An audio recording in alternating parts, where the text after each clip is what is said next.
Marathon دوڑنی ہو وہ زندگی میں 1 کلومیٹر بھی نہ دوڑے، اور کیا جس دن وہ ریس لگے گی نا میں 40 کلومیٹر بھاگوں گا، نہیں بھاگو گے تم، تمہارے مسلس میں جان ہی نہیں ہے. میری طرح ہو، گھر میں بیٹھے رہتے ہو، بھاگتے نہیں ہو، تو پھر وہ میراتھن کیسے بھاگو گے؟ اچھا اب کوئی چاہے کہ بھئی اپنے آپ کو امپروو کرے، چھوٹی چھوٹی چیزوں سے امپروو کرو. اچانک تھوڑی کربلا میں پہنچتا ہے کوئی. ایسا نہیں ہوگا کہ میں اپنی نفس پرستی میں مشغول رہوں، دنیا میں مشغول رہوں، اپنے کاموں کو اپنی طرح کرتا رہوں، خدا کی نہ مانوں، اور اس کے بعد اچانک ایک دم میں کربلا ہی بن گیا. تو مثال کے طور پر کیا کرے؟ اگر مجھ سے کوئی پوچھے کیا کرے تو میں کہوں گا دیکھو بھئی اسٹارٹنگ پوائنٹ تو اہل بیت نے دیا ہے ہمارے پاس. عنوان بصری کی روایت جیسی آپ نیٹ پہ سرچ کریں گے آپ کو مل جائے گی. اس کے اندر پورا امام نے راستہ لکھا ہوا ہے. 12 پوائنٹس امام نے دیے ہوئے. ان 12 پوائنٹس پہ پریکٹس کرو، یہاں سے شروع کرو. کہہ رہے ہیں جب بھی کھانا کھانے لگو بسم اللہ پڑھو. ایک اور بات فرمایا مشکوک چیز مت کھاؤ، حلال میں سے کھاؤ. ڈاؤٹ فل ہوتی ہے، چل رہی ہوتی ہے.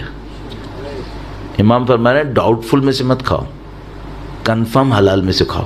ابھی جیسے میں کہوں گا نا، کوئی مجھ سے پوچھنے پہ مولانا ہم کسی کے گھر جاتے ہیں، ہم وہ پتہ نہیں خمس دیتا ہے نہیں دیتا، ہم اس کا دوسرے کو مت دیکھو، اپنے گریبان میں جھانکو. دوسرے کو کہاں دیکھتے ہو؟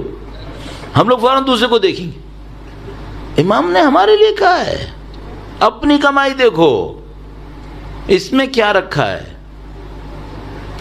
تیسری بات کیا کہا جب تک بھوک نہ لگے مت کھاؤ.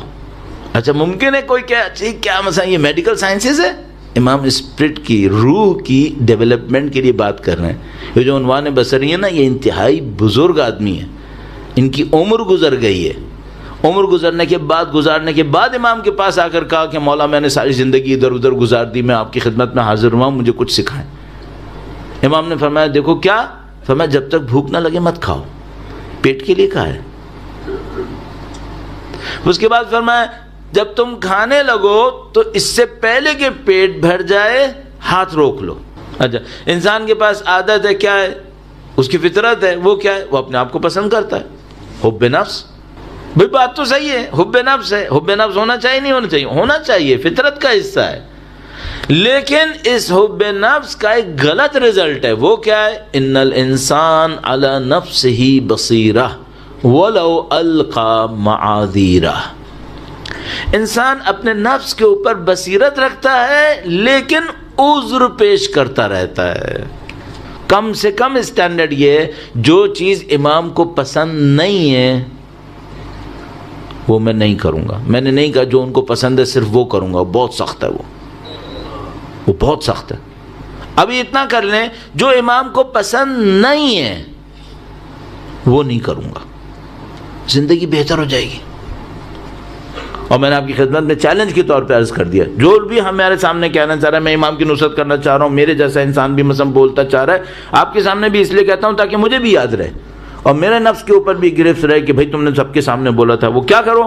بے خبر اور کمزور، اس کے سامنے امانت دار بن جاؤ. اگر کوئی یہ کام کرے گا خود بخود امام کے راستے پہ جائے گا. بہت ساری چیزیں اس کی صحیح ہونا شروع ہو جائیں گی. ایک یہ کام کر لے، ایک مارکہ اور ہے. ایک ہوتا ہے سچ یا سچائی. سچ ہے ظاہری طور پر، سچ بولتا ہے لیکن ٹویسٹڈ سچ بولتا ہے، گما پھرا کے سچ بولتا ہے. خود کچھ سمجھ رہا ہوتا ہے، سامنے والے کو پریٹینڈ کچھ اور کرتا ہے. پہلے تو زبان کا سچ ہو، زبان پہ جھوٹ نہیں ہو. نمبر 2 اندر اور باہر ایک کر لو. نمبر 3 دوسرے کے لیے برا مت سوچو. جب بھی کسی سے ملیں یہ سوچیں میں اسے کیا دے سکتا ہوں، اچھا کیا دے سکتا ہوں. سمری بالکل کرتے ہوئے 3 پوائنٹس ہمیں اور آپ کو اپنی زندگی کے اندر فوراً چاہیے. نمبر 1 ایک کنٹرول چاہیے.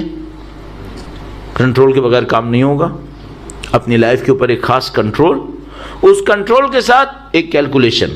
بار بار ایک کیلکولیشن کرتے رہو، بار بار میں اور آپ ہمیشہ کرتے رہیں. وہ کیا؟ ہمارے کیریکٹر میں کون سا پوائنٹ ہے جو ہمیں امام سے روک سکتا ہے. آخری بات امام سے رابطہ. کوئی تو وقت ہو جب ہم امام کو حاضر سمجھتے ہوں، ہمیشہ غائب سمجھتے ہیں، جبکہ وہ غائب نہیں ہے، ہم غافل ہیں.